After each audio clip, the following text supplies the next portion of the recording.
Here's more juicy gossip. This time, it's about Coffee Mate. For millions of Americans, these two words evoke images of comforting morning routines and steaming mugs of coffee. It's a staple in kitchens and break rooms across the country. The non-dairy creamer, with its promise of creamy texture and a burst of flavor, has become synonymous with the American coffee experience. But what exactly is in this ubiquitous product, and why have some countries raised red flags about its safety? This essay delves into the world of Coffee Mate, exploring its history, its popularity, and the controversial ingredients that have led to its ban in several countries. We will examine the potential health risks associated with these ingredients, particularly for vulnerable populations. Finally, we will offer healthier alternatives for those looking to enhance their coffee experience without compromising their well-being.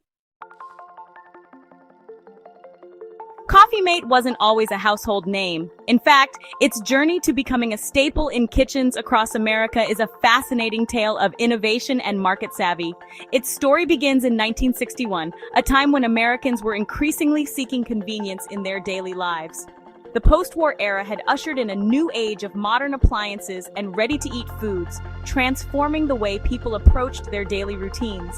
Carnation, a company known for its evaporated milk, recognized an opportunity to capitalize on this desire.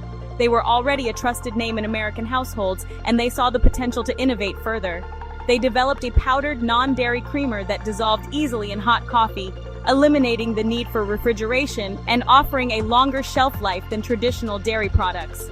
This innovation was particularly appealing to the growing number of working families who needed quick and easy solutions for their busy mornings. Thus, Coffee Mate was born. It was marketed as a convenient and reliable alternative to milk or cream, and it quickly found its way into the hearts and cups of coffee drinkers everywhere. The product quickly gained popularity, becoming a breakfast staple for many Americans. Its success was driven by clever advertising campaigns and the growing trend of coffee consumption in the United States. In 1989, the global food and beverage giant Nestlé acquired Carnation, bringing Coffee Mate under its vast umbrella of brands. This acquisition allowed Coffee Mate to benefit from Nestlé's extensive distribution network and marketing expertise. Today, Nestlé continues to produce and market Coffee Mate, expanding its range to include a dizzying array of flavors and formats, from liquid concentrates to single-serve pods. The brand has evolved to meet the changing tastes and preferences of consumers, ensuring that Coffee Mate remains a beloved part of the coffee experience for generations to come. Coffee Mate's enduring popularity can be attributed to a combination of factors. Convenience undoubtedly plays a significant role. The product's long shelf life and ease of use are major selling points for busy individuals. Additionally, Coffee Mate offers an appealing alternative for those who are lactose intolerant or avoiding dairy for other reasons.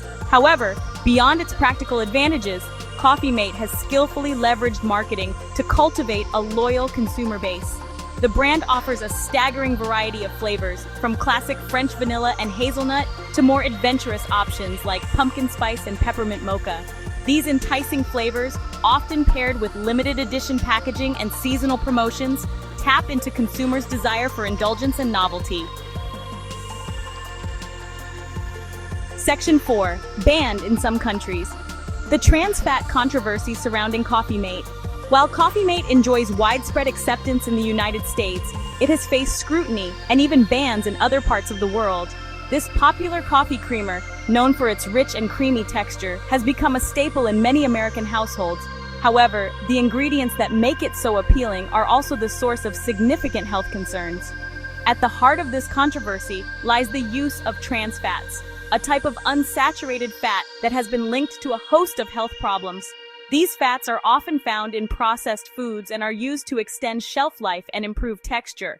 Despite their functional benefits, the health risks associated with trans fats cannot be ignored. Trans fats, also known as partially hydrogenated oils, are created through a process called hydrogenation.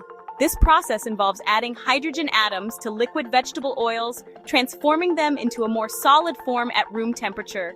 The hydrogenation process not only changes the physical properties of the oil, but also its chemical structure, making it more stable and less likely to spoil. By adding hydrogen atoms, manufacturers can produce oils that are more solid and stable, which is ideal for creating products that need a longer shelf life. This is particularly useful in the food industry, where products like Coffee Mate need to remain fresh for extended periods. However, this convenience comes at a cost to our health. This process increases the shelf life of products but also creates trans fats. These fats are not naturally occurring and have been shown to have detrimental effects on human health. The convenience of longer-lasting products is overshadowed by the potential health risks they pose. These fats have been shown to raise LDL cholesterol, which is often referred to as the bad cholesterol. High levels of LDL cholesterol can lead to the buildup of fatty deposits in the arteries, increasing the risk of heart disease and other cardiovascular issues. In addition to raising LDL cholesterol, trans fats also lower HDL cholesterol, known as the good cholesterol. HDL cholesterol helps remove other forms of cholesterol from the bloodstream, so lower levels of HDL can further exacerbate the risk of heart disease. The combination of higher LDL and lower HDL cholesterol levels creates a perfect storm for cardiovascular problems. This imbalance increases the risk of heart disease, stroke, and type 2 diabetes, making trans fats a significant public health concern. Recognizing these dangers, several countries, including Denmark, Switzerland, and Austria, have implemented bans or severe restrictions on the use of trans fats in food products. These nations have taken proactive steps to protect their populations from the harmful effects of trans fats. By enforcing these regulations, these countries aim to reduce the incidence of heart disease and other health issues related to trans fat consumption.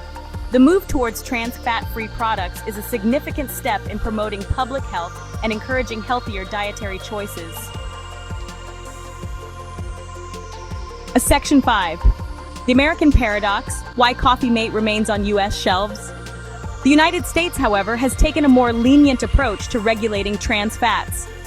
Unlike many European countries that have implemented strict bans on trans fats, the U.S. has opted for a more gradual approach. This leniency can be traced back to various socioeconomic and political factors that have shaped the country's food regulation policies over the years. While the Food and Drug Administration, or FDA, has mandated that food labels include trans fat content, there is no outright ban on these harmful fats. This means that consumers must be vigilant and informed about what they are purchasing.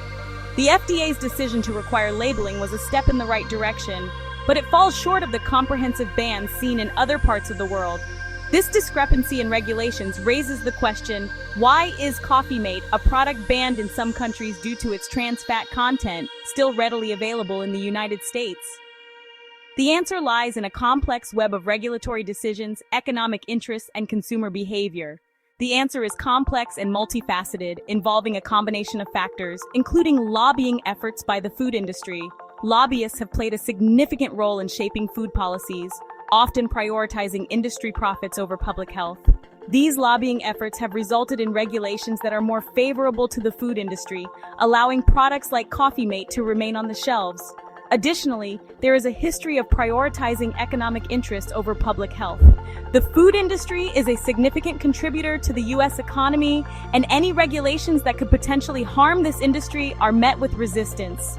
This economic prioritization has led to a regulatory environment where public health concerns are often secondary to economic growth. Another critical factor is the general lack of awareness among consumers about the dangers of trans fats. Many people are unaware of the health risks associated with trans fats, such as heart disease and stroke. This lack of awareness means that there is less public pressure on regulatory bodies to implement stricter regulations. Public health campaigns have tried to bridge this knowledge gap, but there is still a long way to go. While the FDA has taken steps to phase out trans fats, these measures have been slow and incremental. The agency has set deadlines for the removal of trans fats from processed foods, but these deadlines have often been extended, allowing companies more time to comply. This gradual approach has been criticized for not being aggressive enough in protecting public health. These measures have been criticized as slow and inadequate, leaving American consumers vulnerable to their harmful effects. Critics argue that the FDA's approach is too lenient and that more immediate action is needed to protect public health. The slow pace of regulatory change means that trans fats continue to be a part of the American diet, posing ongoing health risks. In conclusion, the presence of Coffee Mate on U.S. shelves is a result of a complex interplay of lenient regulations, powerful lobbying, economic interests, and consumer awareness. Until these factors are addressed comprehensively, American consumers will continue to be exposed to the dangers of trans fats. Thanks for watching. Please subscribe and hit the like button.